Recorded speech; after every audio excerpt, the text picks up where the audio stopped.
Саламатсыздар ма оқушылар? Саламатсыздар. Қал жағдайларыңыз қалай? Жақсы. Бүгінгі сабақты бастауға дайынсыздар ма? Иә. Олай болса орындарыңызға отырыңыздар, бүгінгі сабағымызды бастайық.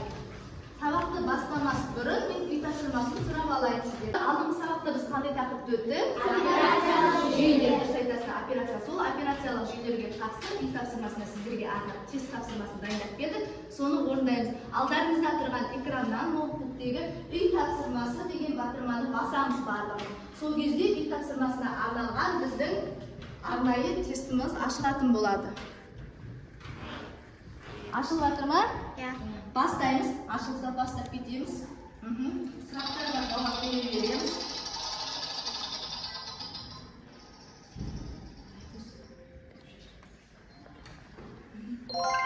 Сұрақтарға жауап бере береміз.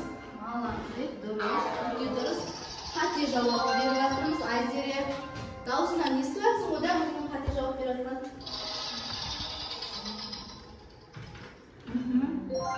Молодцы, дұрыс жауап беріп жатқан оқушыларды көріп жатыр, жарайсыңдар. Сұрақты дұрыстап тұрып оқимыз. Асылша қате жауап беріп кеттік. Аяқтадың ба? Колесоны айналдыра бердік, айналдыр. Дұрыс. Болған оқушы айта қойыңдар. Соңында шығады. Сыйлықты қандаймыз деп шығады, соңғы несінде. Дұрыс, өте дұрыс. Сұрақты мұқият орындаймыз. Үй тапсырмасына берілген операциялық жүйе. Оқимыз, Лиза, сұрақты дұрыстап оқимыз. Операциялық жүйе нешеге бөлінеді?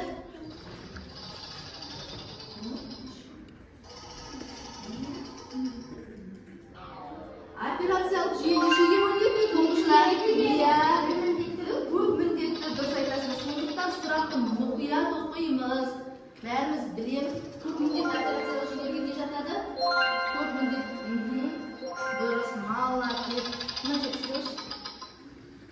Міне, саған айтып жатыр, сұрақтардың бәріне дұрыс жауап бердің. Енді өзіңнің сыйлығын таңда. Осы жерден өзіңе бір сыйлық таңдай ғой. Сен таңдаған қорап бос қорап болып шықты. Басқасын таңдауың керек еді. Келесі тағы да болған оқушы бала міне кім бұл? Асылжан Дубайға билет ұтып алды. Молодцы, сұрақтарға дұрыс жауап беріп, Риза екеуі Дубайға билет ұтып алды. Қалған оқушылар ал бізде Айда істеді бос қорапты тауып таңдапты. Айзере. Молодцы, тағы да болған оқушылар бар ма? 5 оқушы болды, тездете қоямыз. Соңғы сұрағына келдің бе? Көп міндетті операциялық жүйелерге қайсы жатады, тездетіп таңдай қоямыз? Қайсысы? Өте дұрыс. Сыйлықтардың бірін таңда дейді, таңдай ғой. Таңда. Бізде Айда өзіне не таңдады? Бос қорапты таңдады. Болды ма сенде?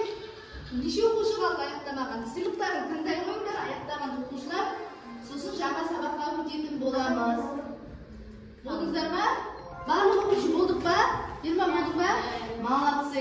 Сендерге тест тапсырмасы ұнады ма? Өзгеше форматта болды ма? Қызықты менге тест тапсырмасы осылай сұраған. Олай болса, бүгінгі жаңа сабақ өтеміз. Бәріміз мұқият маған қараймыз. Мұқият бәріміз қараймыз. Енді жаңа барлығымыз үй тапсырмасын орындап болдық. Енді бүгінгі күннің жадын жазамыз. 20-сы 10-шы ай, 2023 жыл, сымсыз желілер. Тақырыпты жазамыз. Тақырып жазамыз дәптерге. Сымсыз желілер. Сымсыз желілер. Тақырыпты жазамыз, күннің жадын жазамыз, тақырыпты жазамыз, сымсыз желілер. Жазып болдық па оқушылар? Олай болса бәріміз экранға қараймыз. Видео сабақты ашатын боламыз. Мұқият тыңдаймыз видео сабақты. Менің түсірілген сабағым, мұқият сабақты тыңдаймыз. Сабақты тыңдап болғаннан кейін кері байланыс ретінде сендерге сұрақ қоятын боламын. Сол кезде мұқият жауап беремін. Сондықтан видеоны мұқият тыңдаймыз. Түсінікті ғой да? Олай болса сабақты тыңдаймыз. Оқушылар, сендер үй жағдайында кейбір мекемелерде интернетте модемдер арқылы кабельдердің көмегімен қосылатынын білесіңдер. Алайда мобильді телефондарда және де басқа құрылғыларда интернетке сымсыз желілер арқылы да қосылу мүмкіндігі бар. Қазіргі таңда сымды желілерге қарағанда сымсыз байланыс мүмкіндіктері өте жоғары екенін де білесіңдер. Ақпаратты тарату ортасының типтері сымды және сымсыз болып екі түрге бөлінеді. Сымды байланыс өткізгіш, кабель және оптикалық кабельдер арқылы жүзеге асырылады. Ал сымсыз байланыс олар радио байланыс, Wi-Fi, WiMAX жатады. Сымды байланыс желісі бұл байланыс объектілерін, цифрлы деректерді өзара жалғастыратын құрамдас жүйесі болып табылады. Байланыс желісі ретінде келген жылдары желі пайдаланылады. Сымды байланыс желілерінде Ethernet кабелі мен бізге желі адаптерлер қолданылады. Екі компьютерді Ethernet кабелі арқылы бір-біріне тікелей жалғауға болады, бірақ оларды жергілікті желіге қосу үшін бізге маршрут утилизатор қажет болады. Компьютерлерді немесе мобильді телефондарды және басқа да құрылғыларды сымсыз Wi-Fi желісіне қосу үшін Wi-Fi модемдері қажет. Wi-Fi ағылшынның wireless fiber тек сөзінен шыққан, ол сымсыз желі радио байланысының стандартын білдіреді. Қазіргі таңда кең таралған және баршаға танымал IEEE 802.11b хаттамасы болып табылады. Көбінесе осы хаттама Wi-Fi деген сөзінің қысқартылған атауымен аталады. Wi-Fi кабель орнатуға қолайсыз орындарда, мысалы шахтада, ғимараттың сыртында, мобильді құрылғыларда желіге қосылуға мүмкіндік береді. Wi-Fi базарда, сауда орталықтарында және мәдени орындарда төлем жасау, ақша аудару, тағы сол сияқты қызметтер үшін қолдануға өте тиімді. Сымсыз желінің тағы бір түрі бұл Bluetooth, яғни мобильді телефондарда, компьютерде және перифериялық құрылғыларда деректерді немесе дауысты қысқа қашықтықта сымсыз жіберуге мүмкіндік беретін сымсыз байланыс болып табылады. Сіз технологияның үш түріне тоқталатын болсақ, бұл біріншісі Wi-Fi, яғни ақпаратты тасымалдау үшін радио каналдарды пайдаланатын заманауи сымсыз технология болып табылады. Екіншісі WiMAX, бұл әмбебап сымсыз желіні алыс қашықтықтарға жеткізу үшін құрастырылған телекоммуникациялық технология болып табылады. Үшіншісі Bluetooth, бұл дербес компьютер, мобильді телефон, ноутбуктер арасында, яғни қолжетімді қашықтықтағы сымсыз желі болып табылады. Wi-Fi технологиясы мынандай үш маңызды міндеттерді орындауға мүмкіндік береді. Бұл біріншіден компьютердің интернет желісіне қосылуын қамтамасыз етеді. Екіншіден қоғамдық орындарға өз ноутбугымен келген адамдарға жұмыс жасауына, яғни жақсы жұмыс жасауына, қолайлы жұмыс жасауын қамтамасыз ету. Үшінші, кабельді орнату мүмкін емес, шамадан тыс қымбат болғанда кеңседе жергілікті желіні орнату тиімдірек болып табылады. Сымсыз желі әрекет ету қашықтығына қарай үш түрге бөлінеді. Біріншісі ULAN, яғни жергілікті желілерге негізделген, бұлардың қашықтығы 100 метрге дейінгі аралықты алады. Екіншісі UWAN, бұл арнайы сымсыз желілерде қолданылады. Бұның қашықтығы 10 метрге дейін. Ал үшіншісі UWAN, бұл қалалық сымсыз желілер болып табылады. Яғни аралықты алады. Екіншісі UWAN, бұл арнайы сымсыз желілерде қолданылады. Бұның қашықтығы 10 метрге дейін. Ал үшіншісі UWAN, бұл қалалық сымсыз желілер болып табылады. Яғни олардың қашықтығы 50 километрге дейін.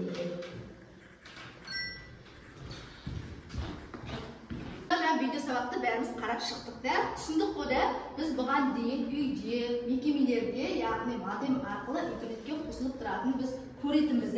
Сонымен қатар сымды және сымсыз нелер болады екен? Желілер болады екен. Сымды желілер қалай байланысады? Кім айтады? Қалай байланысады сымды желілер? Айта береміз. Кабельдер арқылы, өткізгіш арқылы, оптикалық кабельдер арқылы байланысады екен. Сосын екінші сымсыз байланыс дегеніміздің неше сымсыз желіге нелер жатады, айтамыз? Bluetooth жатады, дұрыс айтасыз. Ал сымды желілерді кабель арқылы байланыстырамыз. Енді бір немен ноутбукпен немесе бір компьютермен екінші компьютерді байланыстыру үшін бізге не керек? Қандай кабель? Ethernet кабелі керек. Ал модем арқылы байланыстыратын болсақ, не керек дедік? Мана құрылғының аты маршрутизатор қажет болады. Яғни жергілікті желіге, сымды желіге қосу үшін бір компьютер мен екі компьютерде байланыс орнату үшін бізге не қажет? Маршрутизатор қажет. Мана сымсыз желінің 3 түрі бар деді. Bluetooth туралы не айта аламыз? Bluetooth мобильді телефондармен ноутбуктерді байланыстыру үшін қандай қашықтықта? Аз ара қашықтықта, яғни алыс ара қашықтықта біз Bluetoothпен не істей алмаймыз? Жұмыс жасай алмаймыз. Ал Wi-Fi-дің қызметі қандай? Алыс жерлерде симді байланыстыру үшін қажет. Технологияларды бір-бірімен байланыстыру үшін. Wi-Fi-дің қандай артықшылықтары бар екен оқушылар? Wi-Fi сымсыз жұмыс істейді. Дұрыс айтасыздар, сымсыз желісі. Алыс жақтарға барғанда ол бізге өте қажет. Өте қажет. Мысалы, ол аймақтарға біз не тарата алмаймыз? Кабельмен байланыс жүргізе алмаймыз. Сондай кезде бізге не қажет? Wi-Fi қажет. Сонымен қатар, мысалы, біз ноутбугімізбен үлкен шараларға барған кезде басқа адамдар жұмыс жасау үшін, яғни не қажет? Кабель арқылы жүрмейді ғой ешкім. Яғни Wi-Fi қосулы болса, ол адамның жұмыс жасауына не болады? Көмектеседі және ыңғайлы болады. Түсінікті ғой да, сонда оқушылар? Сонымен қатар сымсыз желінің әрекет етуіне қарай 3 түрге бөлінді.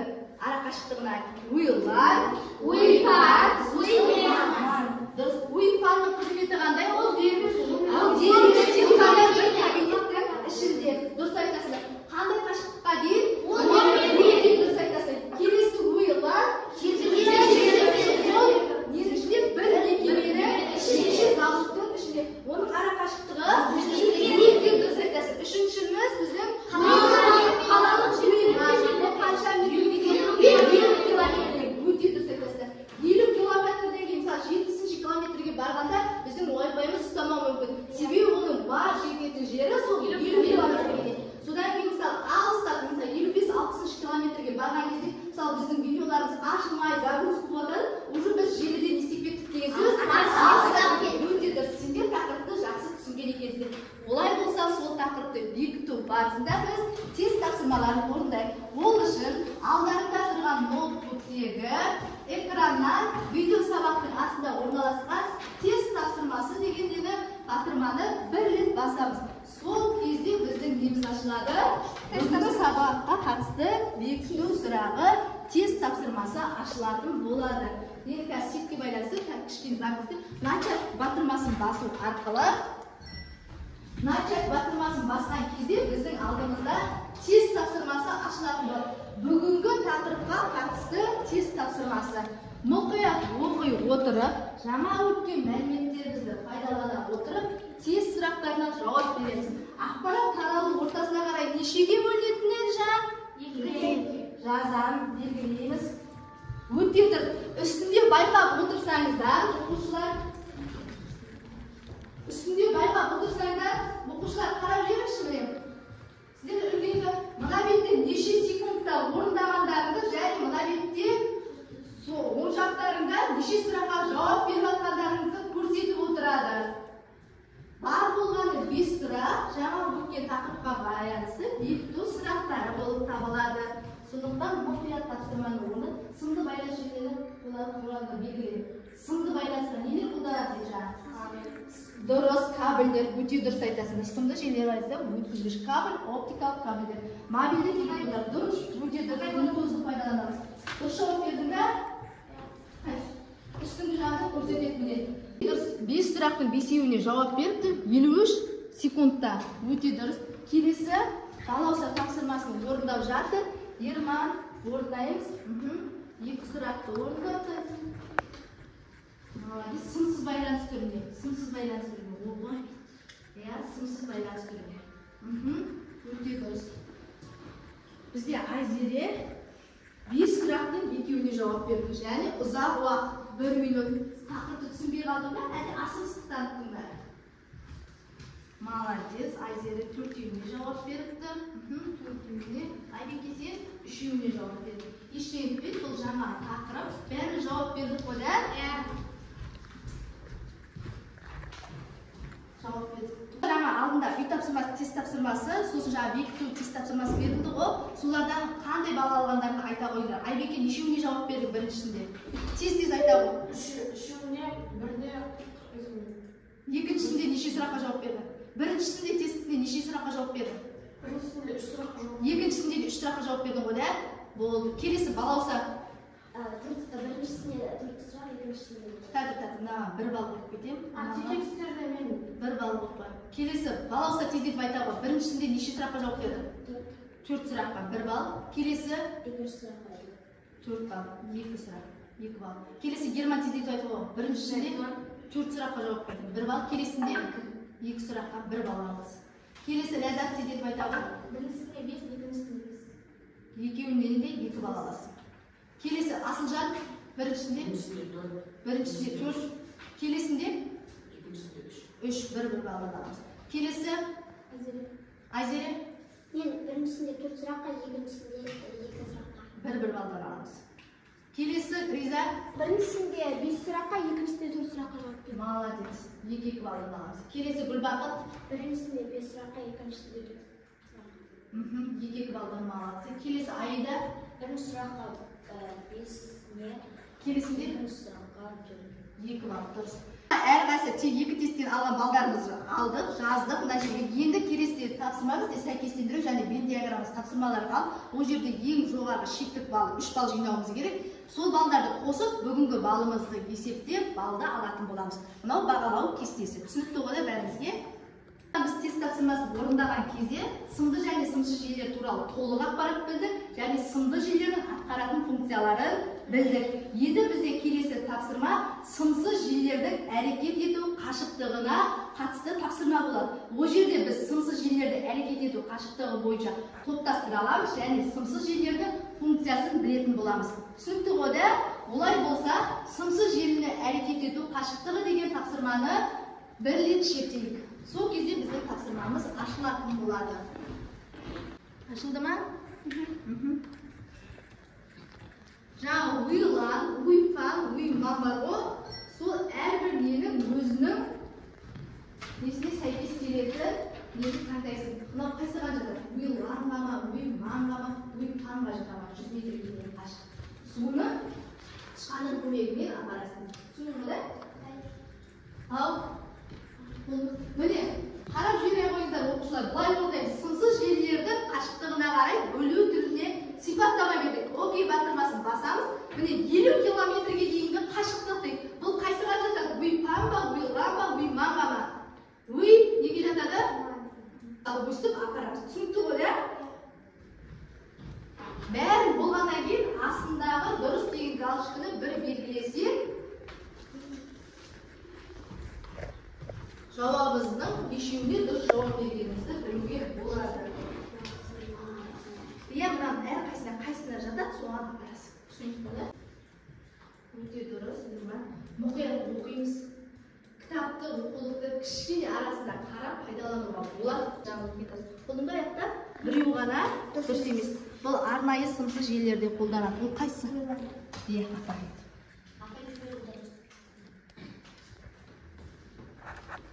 Белгілеуде уйпанға қарасын. Тапсырманы сәтті орындап жүрсің, молодец, жарайсың. Окейді батырмасын бастап ғой. Асылшаны сен не істеп жатсың? Иә, дұрыс. Бір мекеме ішінде қолданылады. Ол қайсы? Бір мекеме ішінде.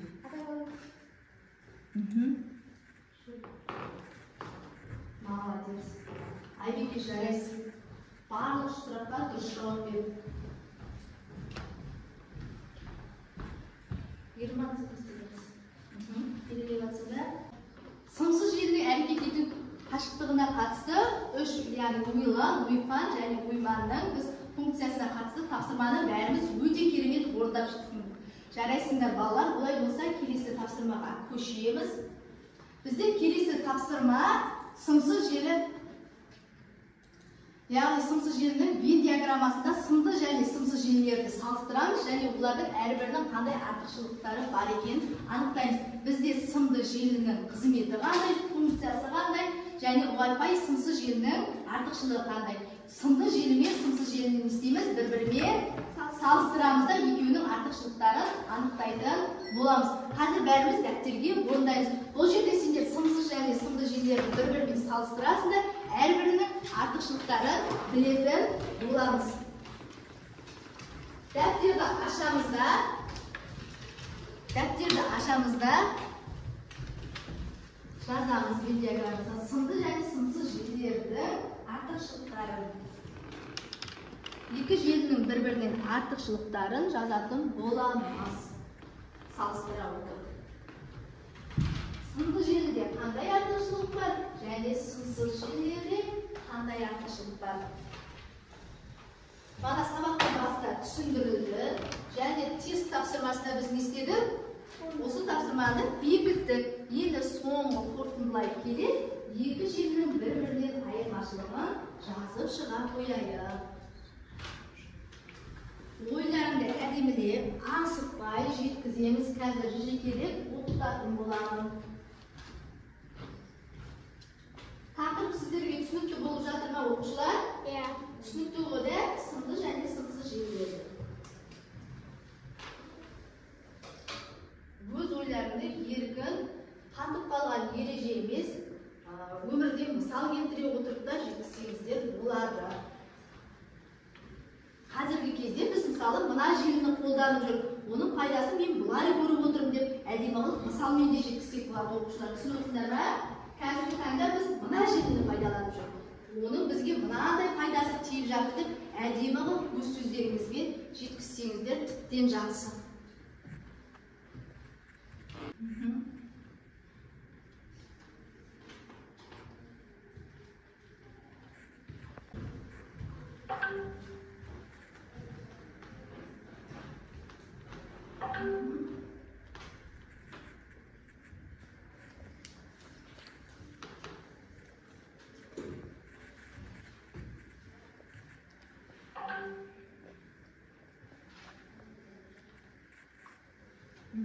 Өз сөздеріңмен, мысалдарыңмен әдемі қылып жазсаңдар өте керемет болады. Екеуінің бір-бірінен артықшылығын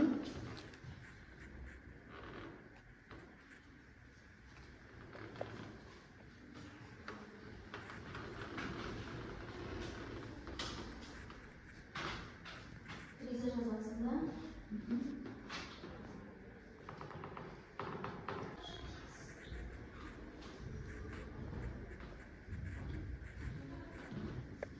Қазір оқыған кезде әрбір дауыстарыңызды шығарып, әдемілеп өз ойларыңды жеткізіңдер.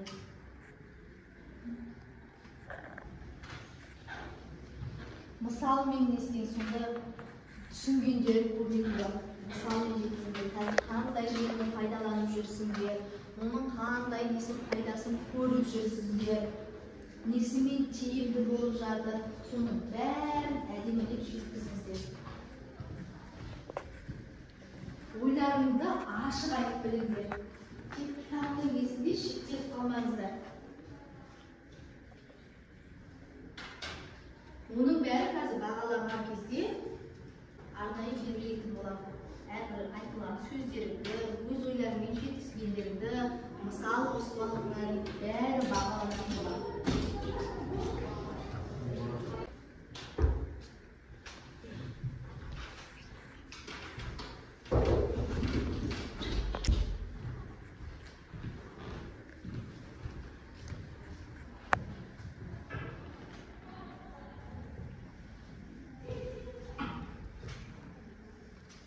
Ойларымызды ашық жеткіземіз. Жазып болып қалдық па оқушылар? Жаздық ба? Қазір кішкене басқа оқушылардың да жазғанын күтейік. Ойыңды тағы да жүйелеп, Айбекке қосатын жерге қоса бер. Ойларыңызды жүйелеп жазамыз. Жазып болғаннан кейін бір оқып қараңдар. Ойларыңызды жеткізе алдыңдар ма? Анық аштыңдар ма? Ерман, сен қалай жасап отырсыңдар? Ойыңды әжеп жеткіз.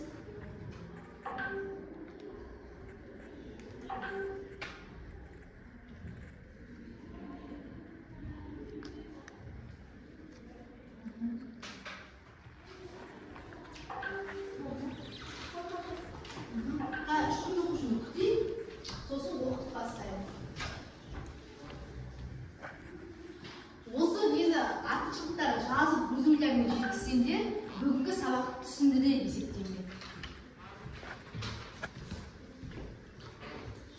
Болдық па бәріміз?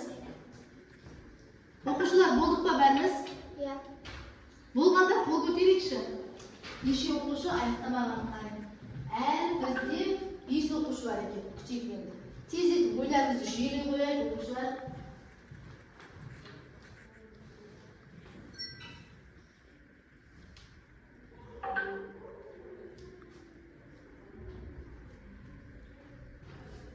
Болдық па?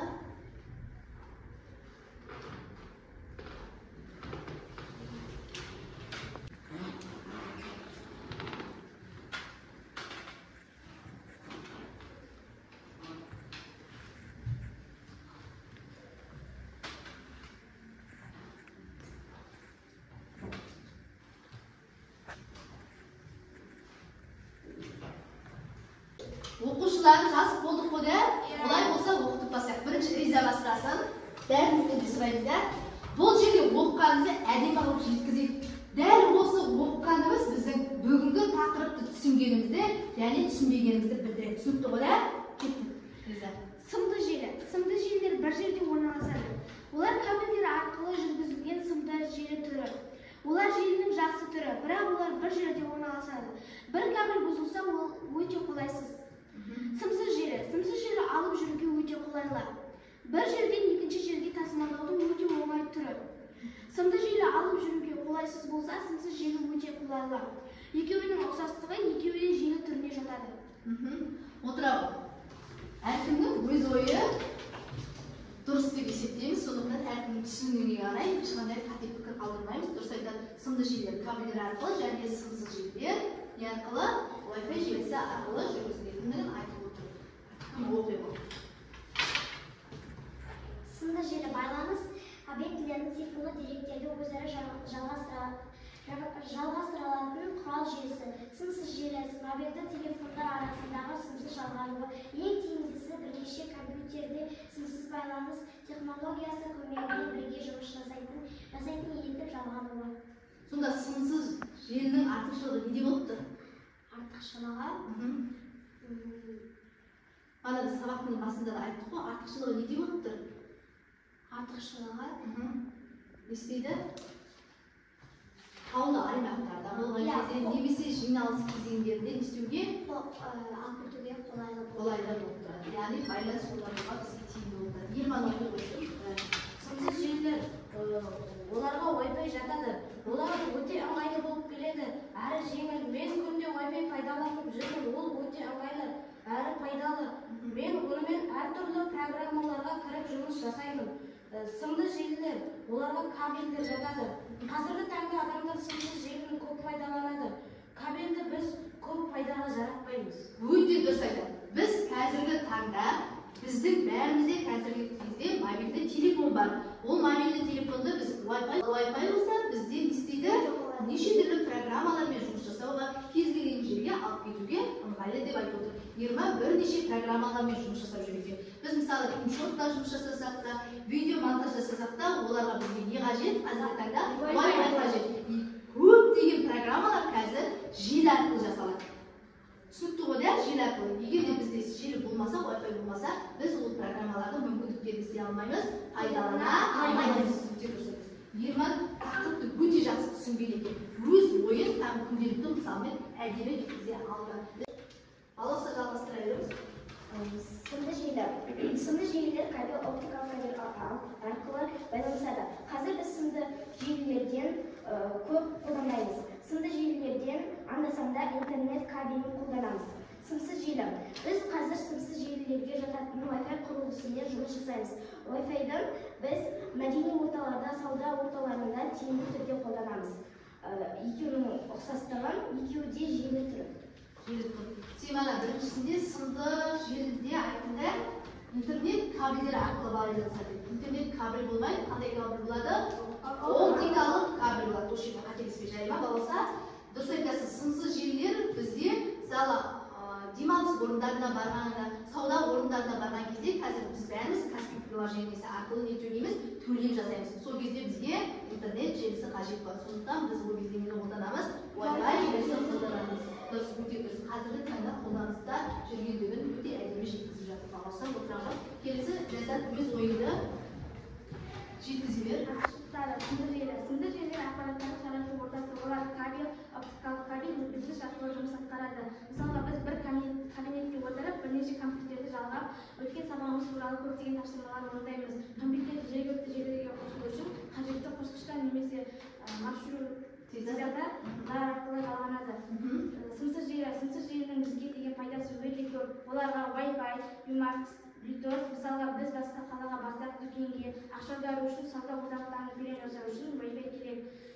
Екеуіне де ұқсастық, екеуі де желі болып табылады. Өте дұрыс. Ләззат өз ойын әдемі түрде жеткізіп берді бізге.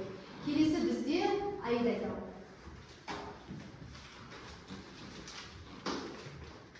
Артықшылығы сымды желі байланысты объектілер цифрлайды. Сымсыз желі үшке бөлінеді: Wi-Fi, Emacs, Bluetooth болып. Сымсыз желілер сымсыз жұмыс жасайды. Бірдейлігі екеуі де Ұқсастығы деп бірдеңе. екеуі де желі. Сымды желінің артықшылығы неде? Сымсыз желінің артықшылығы неде? Сөзін айтыңызшы. Гүлбақытай. Сымсыз желіні біз тау шыңына шыққанда сол кезде ыңғайлы қылып алып шыға аламыз. Ал сымды желіні біз кабельдер арқылы жалғайды. Біз тау басына шыққанда кабельдерді алып шыға алмаймыз. Өте дұрыс. Яғни таулы аймақтарда, яғни кабель таратуға келмейтін, кабельдің несі келмейтін жерлерге біз нені пайдаланамыз? Wi-Fi желісін, сымсыз желіні пайдаланамыз. Ал кабельді желілер ол бір мекеме ішінде немесе бір кабинет ішінде компьютерлерді істеу үшін бір-біріне байланыстыру үшін бізге қажет болады. Өте дұрыс. Отыра ойындар екенде Асылжан. Сымды желілер, яғни байланыс объектілері цифрмен деректерді өзара жалғастыратын құралдар деп айтуға болады.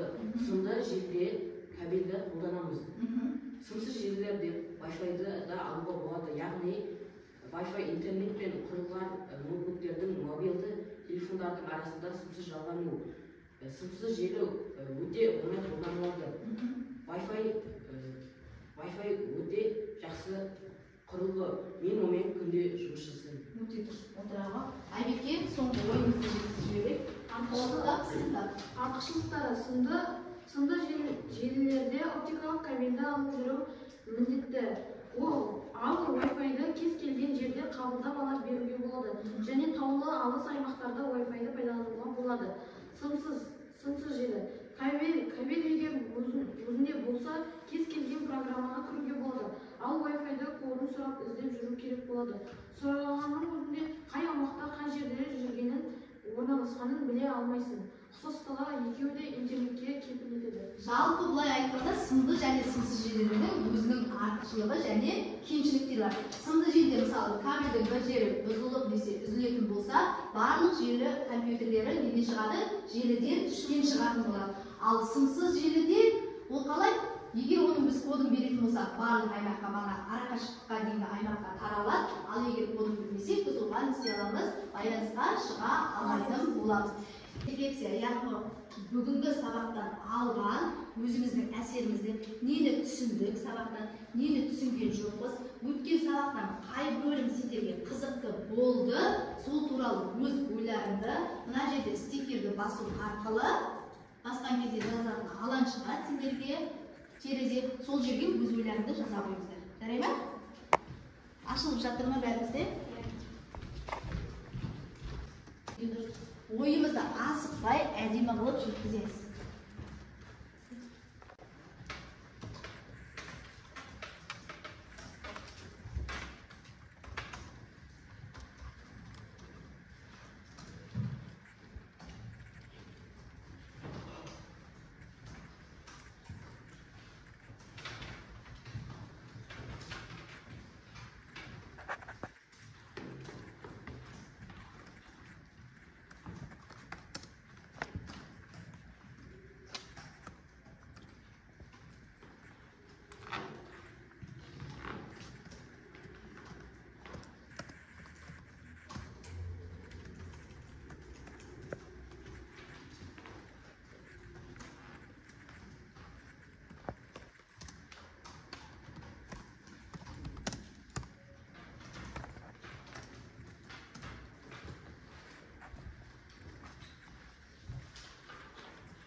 сендер әлдене қылып жатсыңдар.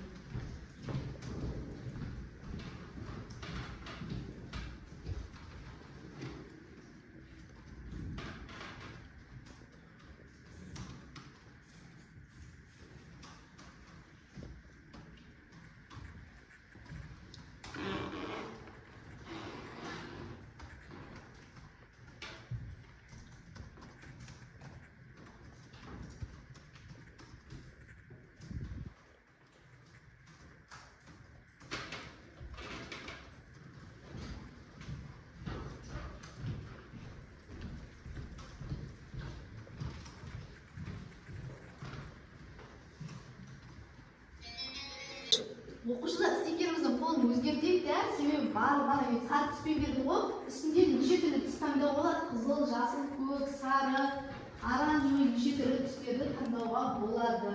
Сол түстердің ішінен бір түсті таңдап, не істеңіз? Себебі келесі адамдыкімен айырмашылық өзгеше болып тұруы қажет. Ал сендердің әрбір жазба экранда көрдіп тұратын оқушылар сендердің стикерлерін келіп түсіп жатыр. Жаза береміз. Аты жөндерімен әрқайсының стикерлерін түсіп жатыр. Қазір сіздің жеке код беретін болады маған.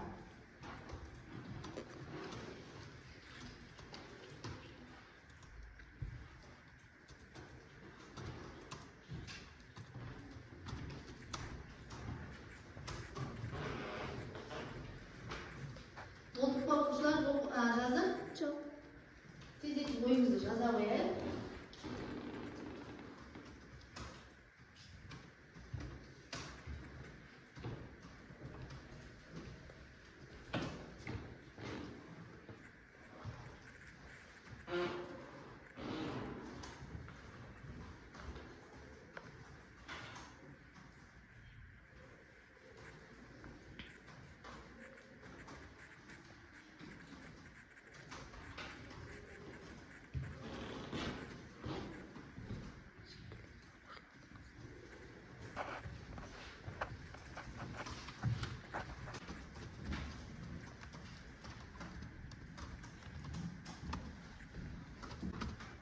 Ләззаттікі келіп түсті. Ермандікі келіп түсті. Айбекелікі келіп түсті. Балауса жазып жатыр. Гүлбақыт жазып жатыр. Асылжандікі келіп түсті. Орындарымызды ауыстырып жатыр. Экраннан көріп жатыр ма? Әрқайсы өзінің стикердің орнын ауыстырып жатыр.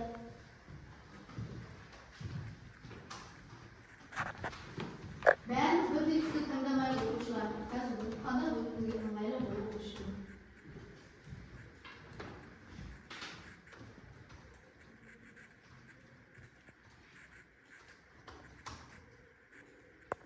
Оқушылар барлығыңыздың стикерлеріңіз маған келіп түсті. Рахмет, кері байланыстарыңыз үшін, рефлексияларыңыз үшін. Енді әрбір оқушы өзінің жазған рефлексиясымен бөліссе деген менде ой. Ерман бастап оқи ғой сен. Өзіңнің ойыңмен бөлсе ғой. Мен бұл бөлімде сымды және сымсыз желіні қалай пайдалануға болатынын түсіндім. Осы сабақ мен үшін оңай болды. Осы сабақтан керемет әсер алдым. Ой, рахмет, Ерман. Балауса? Маған бүгінгі сабақ өте қатты ұнады, себебі өте тез түсініп кеттім. Маған өткен бөлімдегі операциялық жүйе тақырыбы ұнады. Бүгінгі тақырыпта өте қатты түсінгенім сымды және сымсыз жүйелер. Сол үшін де информатика мұғаліміне рахмет айтамын. Рахмет. Риза оқи ғой? Маған бүгінгі сабақ өте қатты ұнады. Бүгінгі сабақтан сымсыз желі мен сымды желінің артықшылықтарын бізге қандай көмек ететінін түсіндім. Мен бүгін осы сабақтан сымды желі деген не екенін түсіндім және сымды желі не екенін түсіндім. Тағы да қандай артықшылықтары бар екенін түсіндім. Ой, рахмет, отырағы. Жарайсың. Келесі Асылжан оқысыншы. Мен бұл сабақта сымды және сымсыз желілердің қалай жұмыс істейтінін үйрендім. Алдыңғы сабақта да операциялық жүйелерді түсіндім. Маған сабақ қатты ұнады. Ой, рахмет. Енді несімен ұнағанын айтсайдар, маған тіпті жақсы болар еді. Гүлбақыт айта ғой. Бұл сабақ керемет өтті. Бұл сабақтан мен керемет әсер алдым. Бұл сабақта сымсыз жүйелер туралы өттік. Бұл сабақта әркім әрқалай түсінеді. Мен бұл сабақтан түсінгенім сымсыз және сымсыз жүйелер. Бұл сабақтың қай жері ыңғайлы екенін бұл сабақты керемет өткізген апайға. Рахмет Гүлбақыт. Есе Гүлбақыт өте ойын жеткізгенсің, бірақ бір сөзді қайталап жатқан өзің біліп тұрған шығарсың. Келесі сөйлем құраған кезде сөйлеміміздің қалай байланыстырып жатқанын, бір сөйлеммен екінші сөйлем қалай байланысып жатқанына мән беруіміз керек. Біз енді қазір 6 сыныпта оқып жатқасын сөйлемдерімізді де әдемі байланыстыра білуіміз қажет. Айда оқиды. Мен бұл бөлімде сымды және сымсыз желді қалай пайдалануға болатынын түсіндім. Осы сабақ мен үшін оңай болды. Осы сабақта керемет әсер алды. Оқушылар, сіздер барлығыңыз керемет әсер алдым, сабақ ұнады деп жатыр екенсіздер да, түсініп отырып, неліктен ұнап жатыр, қай жер ұнап жатыр, сол жерін ашып жазғанда мен үшін өте керемет болар еді. Ләззат оқиға. Маған бүгінгі сабақ қатты ұнады және алдыңғы сабақтар да қатты ұнады. Себебі апайдың тақырыпқа орасан тапсырмалары өте ерекше және күшті. Және апай жақсы түсіндіреді, сол арқылы сымсыз және сымды желінің қандай артықшылығы бар екенін білдім. Ой, рахмет, Ләззат өте ойыңды әдемі жеткіздің. Айзере оқиға. Мен бүгін сабақта сымды және сымсыздың қандай артықшылығы бар екенін түсіндім. Апайға көп рахмет айтамын. Айбеке. Сабақ өте керемет болды. Интернет арқылы өткізілген сабақ маған ұнайды. Сабақ оңай әрі түсінікті болды. Рахмет, барлығыңыздың рефлексияларыңыз үшін сіздерге рахмет айтамын. Яғни бүгінгі сабақты түсінгеніміз және платформамен өткізілген сабақ сіздерге қызықты болғанына мен толықтай сенімдімін. Олай болса, бүгінгі алған яғни тапсырмаларда орындаған тапсырма бойынша алған бағаларымызды қорытындылау үшін бағалау кестесіне оралайық. Жаңа біз сәйкестендірдің бағасын біз алдыңғы неде екі үй тапсырмасы мен екі тест тапсырмасының балдарын мына жерге орнатып шықтық. Енді жаңа соңғы орындаған сәйкестендіру мен Венн диаграммасында жасаған жұмыстарымыздың балын қоятын боламыз. Ол үшін сәйкестендіруде will, man, will, fun, will, lan бар ғой. Солардың ішінде ешбір қатесі кетпеген оқушыларға 3 баллық жүйені, ал 1-2 қате кеткен оқушыларға 2 баллық жүйені қоятын боламыз. Сондықтан ешбір қатесі кетпеген оқушылар жаңа қарап шықтым ғой араларында жүріп, сол оқушылар маған аттарыңызды айта қойыңыз. Айбекеде қате кеткен жоқ. Сосын бізде Ерманда, Ләззатта, Ризада және Гүлбақытта, сосын Айдада. Асылжан балауса бізде 2 баллық жүйемен, Айзере үшеуі 2 баллық жүйемен есептелетін болады. Ал Венн диаграммасына келгенде бізде Венн диаграммасында яғни сымды және сымсыз желілердің артықшылықтары мен ұқсастығын айттық. Әрбір оқушы өз ойын мысалмен әдемі түрде келтірді. Кейбір оқушыларда кішкене қате болды, бірақ өз ойын жеткізгені үшін барлық оқушыға мен 3 баллық жүйені орнататын боламын. 3 баллық жүйені орнатамыз. Енді бәріміз бірге отырып, бүгін кім қандай бағалғанын есептеп шығарайық. Жарайды ма? Ол үшін әрбір алған балымызды бір-бірде қоса отырып есептейтін боламыз.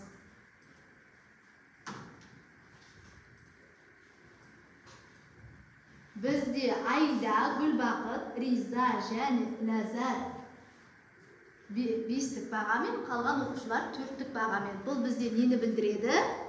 Оқушылар барлық сабаққа толықтай қатысқандығын және өз білімдерімен ортаға бөліскендігін білдіреді. Бүгінгі сабақ осымен аяқталды. Тыңдағандарыңызға рахмет. Үй тапсырмасы сымды және сымсыз желілерді тақырыбын оқып келу.